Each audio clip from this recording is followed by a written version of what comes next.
Hello, ladies, gentlemen, and anybody else, and welcome to a new season of predictions from the Sheff United way. Those of you who were with us last season will know that we did every single game from the Championship with myself taking on in good Nick. Now, this season, I lost to Nick, and I'm going to be honest with you, I didn't take it that well. I don't like losing. I'm not the kind of guy who forgives and forgets. So Nick, he's gone.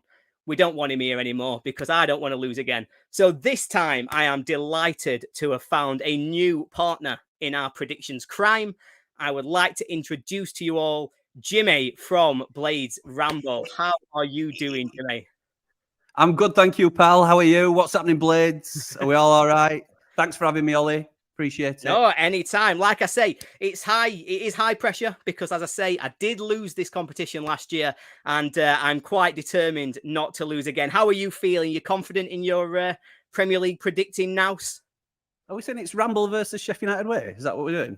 Is that what we're doing? Oh, wait. Oh, a little bit. That adds a little bit of gift, doesn't it? I'm confident. But I'm sure I'll soon be put back in my place, mate. You are, of course, the workhorse of Sheffield United way, Mr. Statman. So, listen, I'm not going to one up you, I'm sure, but we'll see where we go. I'm looking forward to it. Yeah, that is indeed a lot to live up to. I do spend a lot of time doing my research for these, and it is embarrassing that I lost in the end last season, to be honest, because Nick used to just turn up on a Wednesday and be here's some predictions, and he beat me. Oh. He said something about, I'm on Sky Sports now. I don't need to do these little shows or something. So just a bit big time, I think. So I'd like to thank Nick for giving me the opportunity. No, of course. But obviously, Nick doing a fantastic job over there going on Sky, representing United. I think anybody who's seen the clip knows he had a fantastic turn up on there. So do go and check it out if you've not had the chance. Right, let's get ourselves straight into some of these predictions then. Obviously, it's a bit different to when we were in the Championship, as there are some of the big boys for us to talk about, which hopefully makes predicting just a little bit easier. So we'll start with the champions, the Centurions. Burnley were pretty good, weren't they, last season? I think we're all expecting big things again. Obviously, it's a difficult one. We've had the news today that Sander Berge has gone and joined Burnley, much to our distress. I think we are all a bit saddened to see him go. I can see from that look on your face, Jimmy, that it's a sore one. It's a sore one, mate. It is. I got a little bit of stick on social media for giving my opinion, which, I apologise if anybody was offended by that. Certainly wasn't the intention, but my opinion generally is if he doesn't want to be here, then, I'm happy for him to go. That's probably the most polite way of me saying it. And in Sousa coming into us, which I'm sure we'll get on to, and the rumoured players coming in, I think we'll be all right. But I think he fits well into Burnley. I think, not so sure about him saying they've got a project and they've more ambition than us. It goes down too well with our fan base, but we'll see, mate. But coming up against City, it's a tough start, innit? Too tall a task for anybody, mate, at the minute. Let's be right. They're too good out there. Yeah, I completely agree. We've both gone for that with our predictions. I think last season they played, I think it was 6-0 to City. It was a Haaland hat-trick. And I think, I've gone 3-0. I think being promoted and having that little bit of momentum might mean they do slightly better. But, you mentioned I like my stats. Here's a fun stat for you, Jimmy. In the last 11 games between Man City and Burnley, Man City have won 11. They've scored 40. They've conceded 1. So I think both of us have been quite generous with 4-1 and 3-0. Nice. Yeah, I think they might nick one if they're lucky. But I'm going 4-1 City, Haaland hat-trick and Berge own goal. That's my prediction. Yeah, I think we'd all enjoy watching that one come in. Let's move on and see the second game. Obviously, a team who ran City pretty close last season will be coming on to Arsenal against Notts Forest. It's an interesting game for me, this one. I think Arsenal's record against Forest, anybody who followed it last season or in recent years, even in the Cups, think that gives Forest some hope. But once again, dig a little bit deeper and you see a very different picture. In the last 3 games, I think it is at the Emirates, Arsenal have won a combined 14-0. So again, not a trip that Forest like making by going to the capital and going to London. Do quite like Brilliant. Arsenal. If anybody watched our season preview, I actually picked Arsenal out to win the league. So I clearly do think that they're going to have a good season. What's your thinking on this one? Just Arsenal too good? Yeah, I think so. We were saying beforehand that pre-season, it's so hard to predict first game at season, generally speaking, because nobody knows how they're going to go. There'll be a surprise package. There'll be a top team that struggles. But to be honest, I think Forest might go okay this season, unfortunately. Arsenal are just too good for me. I think they'll challenge again. I don't think they'll beat City to the title, but I think they'll be well up there. I like some of their acquisitions that they've gone for. How Forest need more players, I've no idea, but it's one of them. And if we get Lewis O'Brien out of it, then I'll be more than happy. So they get Arsenal, plenty of players. Yeah, touch of class Arsenal. I think they'll be too good for Forest. Yeah, I completely agree. I think it seems like the logical outcome, and I think Forest, for me, could be a difficult season. There's lots of rumours going on out there. I've seen some linking Brennan Johnson away, and I think if they lose him, that's just massive. So for their hopes for this season, they've got to hope that they manage to keep him. I think they've brought in a keeper now, not the one they were hoping for, but the American. I think it's Matt Turner from Arsenal. So be interesting to see how he does, because obviously for me, that's a downgrade from Navas and Henderson from last season. I think Taylor is the backup. And they're still going all guns blazing for Henderson from what I hear. So Henderson will be number one, Turner will be back up. And that's what I'm hearing. Whether it comes off, we don't know, because obviously he's not cheap, is he, Dino? Great keeper. If they can get him, great goalkeeper. So, yeah, let's hope they don't. Yeah, fingers crossed, because anybody else who can be down there near the bottom, I think it'd be a welcome sight for us at the minute. Let's move on to a team who, potentially either of these are ones who we might think could be down there. Bournemouth against West Ham. Now, low key, I was starting to think that West Ham were in a bit of a mess. They've made no signings so far. They've sold their star player, their talisman. They weren't that great in the league last season. And again, they've got European distractions. But then the rumours have hit that they're going to make 3 very impressive signings in the next couple of days, which I think will probably elevate them out of any conversation. Bournemouth, for me, it's all about the new manager and how well he settles. Really impressive, his time in Spain, but hard to know how that's going to translate. He's got a lot of work on, but I do think Bournemouth have probably got enough. Where are you thinking on these two for the season?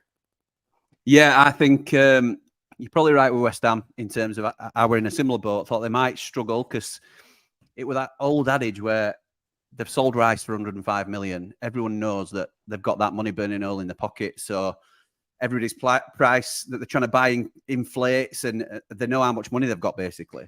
So they've struggled to replace him. But like you say, now with Maguire and potentially Ward-Prowse coming in, I think they're going to level up. But I think this game comes a little bit like Sheffield United that we'll get onto, but this game comes a little bit too early for them in that regard. And I think Bournemouth, with the new ownership and financial backing, I think they could go well this season. I'm not saying they'll pull up loads of trees, but I think they're steadily improving every year. It were a bold move to sack Gary O'Neill. He did a good job for him. I won't say he did a great job. He did a good job for him. But I think they'll start to. You'll see him. I think in a similar mode to like a Brentford, improving year upon year. Yeah, I can see it, and it does disappoint me, if I'm being honest. I remember being in League One at the time when Bournemouth came storming through with all their funding, and it's not a team that I've enjoyed watching United suffer being below. So it's something I would quite like to change if we get the chance. We've got a real split in our comments. We've got quite a few draws who have been pulled out. Then we've got a Bournemouth win and we've got a West Ham win, which shows that everybody agrees that this one really is pick 'em. It could go either way. Yeah. And I don't think it's, well, for me, not the most entertaining start to the season, but obviously everybody else is predicting a few more goals than I am. Let's have a look at who we've got up next. And it's a team who were promoted with United, Luton Town, who, of course, got to start away from home, starting away at Brighton. Now, this is two teams who haven't played a competitive fixture against each other since 2009. That was in the Johnston's Paint Trophy. And so we're talking, about 5 names ago for a competition that nobody cares about. So obviously, they took that one dead seriously. I think this prediction from me feels controversial. I think most people agree that Luton should struggle this season. I think we look at the budget. I think we look at their sort of squad depth. You don't necessarily recognise a lot of the players coming into the Premier League, and people will think that they're just coming up to be cannon fodder. I personally think that they will surprise teams early season. I'm looking back in historic and previous years when Huddersfield came up and had a really good first sort of 6 to 10 games. Blackpool came up and had a fantastic first start to the season. Now, both of those teams ended up in or close to relegation. And I think it's going to be similar for Luton. But I do think when they first start, they'll catch teams out, catch them by surprise. Having said that, Brighton's a horrible start. They got into Europe last year. They're a squad that's just consistent. They can play against anybody. They've not made massive signings, but that's just what Brighton do. They bring players through and they get better year on year. You just referenced that yourself, and I can completely see where you've got their win coming from. Yeah, I think I agree with you, mate, on a lot of things that you've said in terms of, I think they will go okay, Luton. I think that they're bound to struggle just due to the squad depth and things like that, as will we. So I'm not, that's not nothing, because they're a tough team and they're massively underrated by a lot of people in Luton. They'll certainly not be sat 20th all season. I think they'll put a hell of a fight up. But I think ultimately 3 have got to go down. And if this was them going to an Everton on opening day or going to a West Ham even, I would give them more of a shout. I just think Brighton is a step too far for them. I think Brighton, we forget that they've still got Caicedo, Evan Ferguson. Some of these players are a real top draw, and you've gone for a nil. But oh my it's God, okay, what have I because done? It's okay though. They've got Kaminsky in goal. So come on, mate. You've made an interesting point there. Is it too late to Nick? Nick, can I change? Oh, he's not here. Damn it. I'm going to have to stick to my 1-0. Luton have done some great buys, and I think what Luton are doing is future-proofing themselves. So if Luton do eventually get relegated, they are going to have a superb championship squad. They've just signed Ross Barkley today. I wouldn't expect him to go down to championship with them if that happens, but that's the sort of player we'd want. And, that will further cause a little bit of frustration at Bramall Lane that they've managed to bag a player like that. So fair play to Luton. They're giving it a real go. And I don't expect him to be a walkover this season at all. But I think Brighton is too tough an ask, if I'm honest. No, I think you're right. Our comments do definitely agree with you, Jimmy. We're seeing lots of home wins in particular, some really big home wins, a couple of 4-0s, a 3-0. Not many agreeing with me that Luton are going to win this one. So I will be unbelievably smug this time next week if Luton do win. And if Luton don't win, I'll say, well, you've got to go against the odds sometimes. So it's win-win for me. And I can't really lose. Oh, no. I'm not going that far. Right, come on. We're not that cocky. We're not that keen. No. We're not that cocky. Not yet. We need, we're going to ease into as bankers. I'm going to go for ones that I'm definitely certain with for the first couple of weeks. So let's move on to up next. We've got Everton against Fulham. Now, this is an interesting game again at the time of recording. So despite claiming he will never play for the club again earlier this summer, Alexander Mitrovic is still at Fulham. He played in their last friendly. I think he made a 30-minute cameo towards the end, building up his fitness, getting him a little bit of game time. Raul Jimenez, who they've brought in over the summer, also scored in that friendly. So it's quite interesting how to predict their forward line. And that's a massive contrast to Everton. Everton, they're a striker short of where they want to be. I think Danjuma's out injured, who was their main signing this summer so far. Calvert-Lewin is fit and I think will play as far as I understand, but how fit is he ever? You know what I mean? He plays. Yeah. He might play an hour. For me, Fulham are the better of these two teams, but I think this one will show us what Fulham's level actually is. Second season syndrome, people have talked about it a lot. We got burned by it during that COVID year.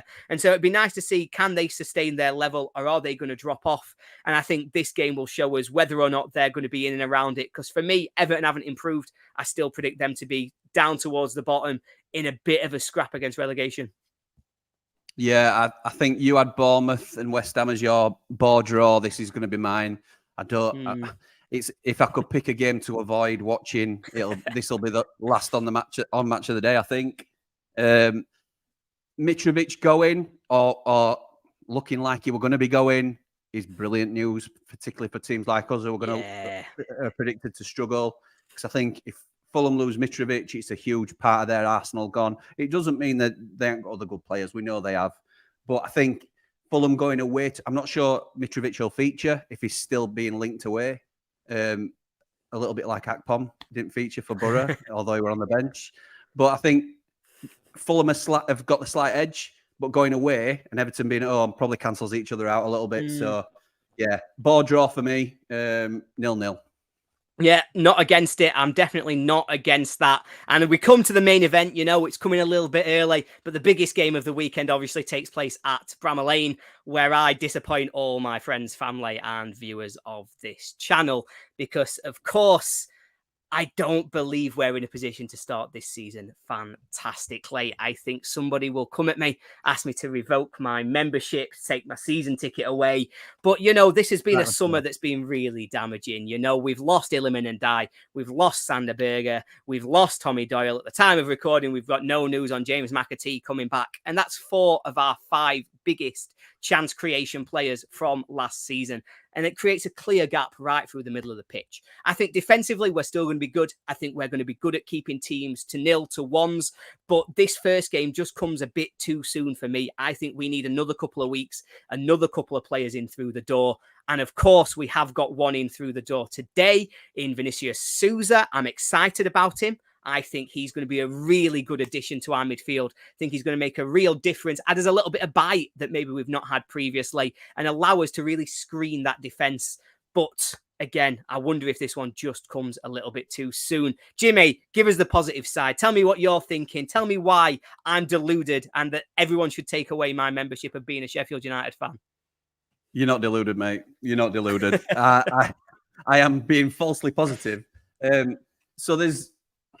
You're absolutely right. We're not ready for start at season. Illiman delaying his decision and changing his mind has thrown us for a loop. We've obviously been chasing ourselves in transfer market since then. We hadn't got around to sorting that out, and then Sander goes today. So it's been a disaster really in that respect because it's thrown all of our plans out of the window. Having said that, we're Blades, and I will always back us. And I'm not saying I will blindly back us. Because if we were away in opening game, even to Palace, but if we were away to a decent or a good team was coming to Bramall, not that Palace aren't good, because if they turn us over, then we'll look even worse. It's dangerous. But if like a Villa were coming, who I think have levelled up a lot this summer, then I'd be really fearful. I think if there's any chance, I think we're at our best as a club and as a fan base, although it's been very split this week. But when we come together on Saturday, I think we're very hard to beat in terms of the whole package at Bramall Lane. So don't forget, we turned Man United over with goals from Ollie Burke and Kean Bryan.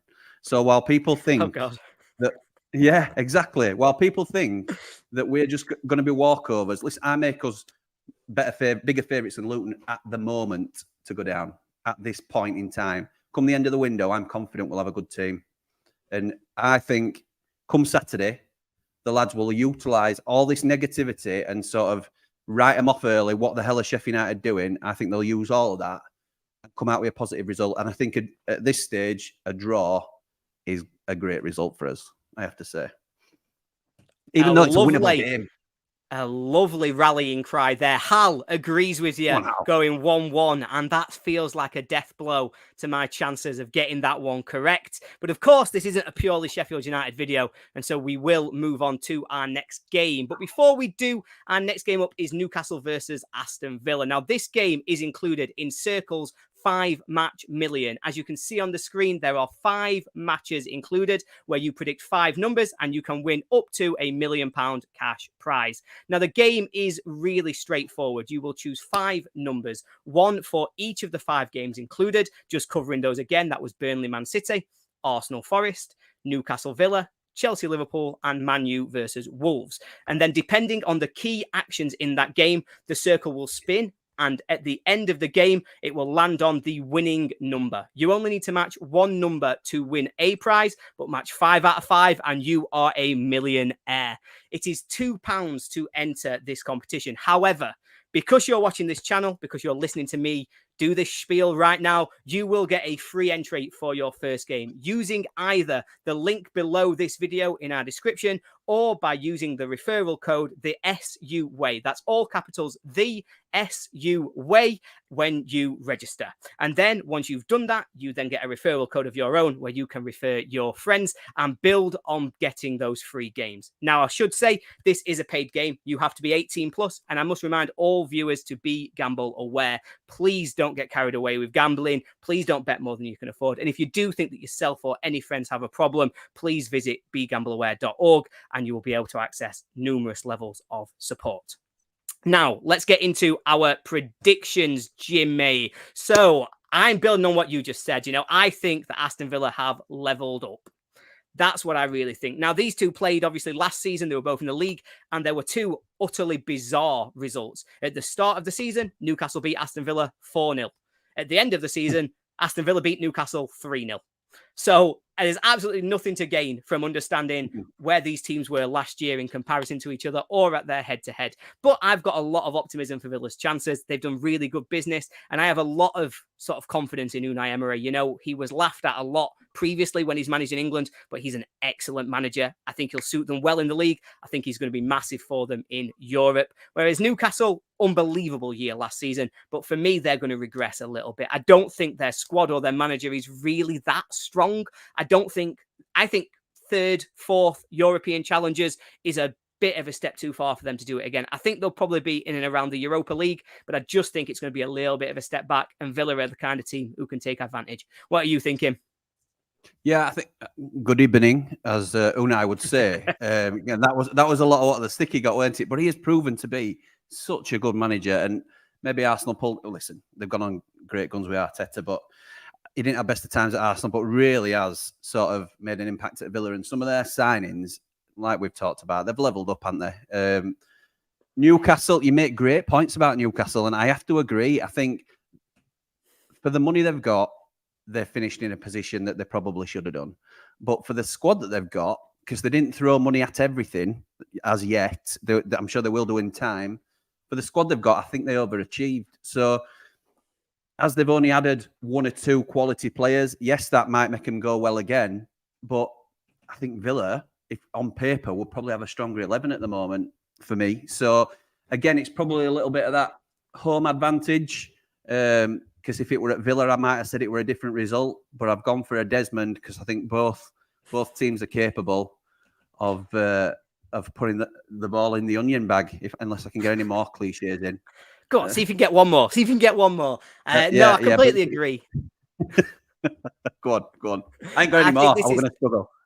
Oh, that's it. I put you on the spot. It's my fault. I agree. I think this is a really hard game to call. I think it's one of those that, quite frankly, these are probably over 36 games quite well matched. I think I'd expect them to be competing against each other for that position in the league. But for me, I think making a good start, I actually just have quite a lot of confidence in Villa at the moment. I've got a friend who's a Villa fan, and, you know, I promise you, one of them's all right.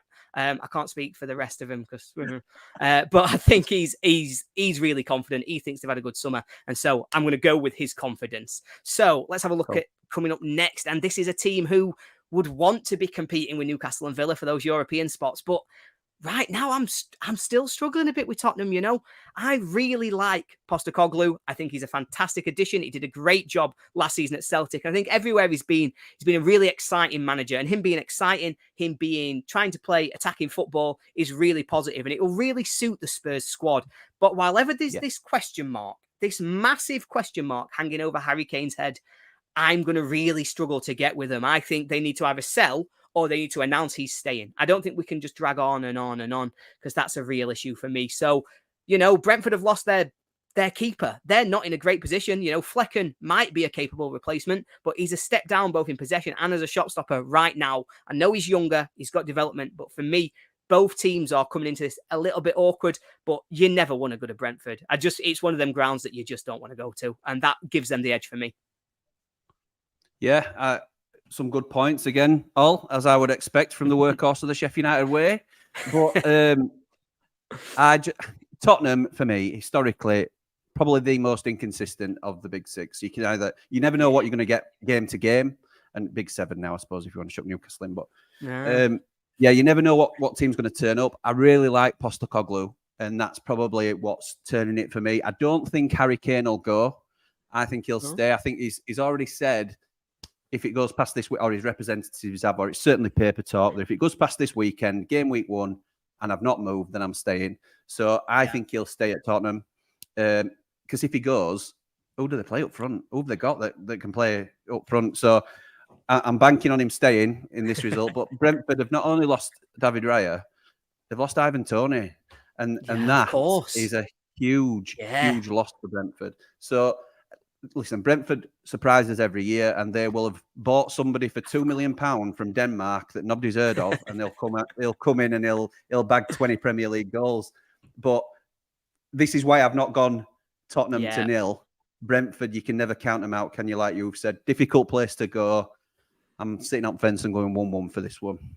I'm not against you. I'm not against you on that. And next, probably the biggest game of the weekend, I'd say. This is probably the pick of the bunch. It'll be the game that everybody's watching on Super Sunday. Of course, Chelsea versus Liverpool. Now, I've got the risk of getting stick for this because I'm sure Liverpool fans will be feeling confident. And I want to say that I do quite like Liverpool for this season. Let me get that out of the way. I think they showed the end of last season that when they get on a roll, they can just win game after game after game.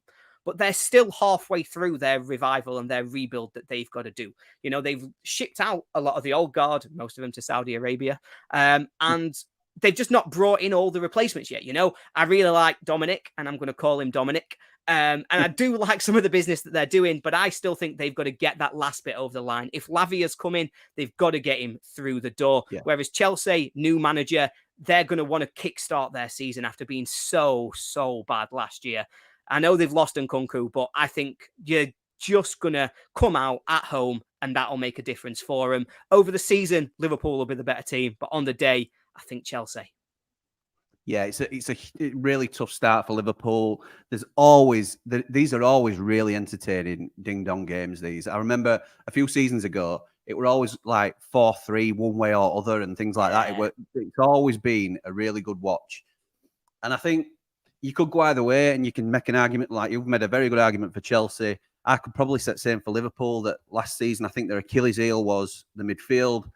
They've revitalised that in the summer. And I think, like you say, if Lavia comes in, it probably won't be in time for this game. But or it may be if it's Sunday game. So it's a difficult one to call. And like I say, you can make an argument either way. But I think Liverpool, after their poor season last year, they tend to go in cycles, I think, at the moment on the Klopp. And I think they have one good year, one bad year, one good. And it wouldn't surprise me at all if Liverpool finished runners-up to City this year, because they're good enough. They've got the players to do it. Van Dijk as captain might reinvigorate him. He weren't the greatest last season, but we know how good he can be. And yeah, I think there'll be a force this year. But Chelsea losing Nkunku and just a couple of bits where I think Poch's still got a little bit of work to do to get that togetherness and sort of find his rhythm.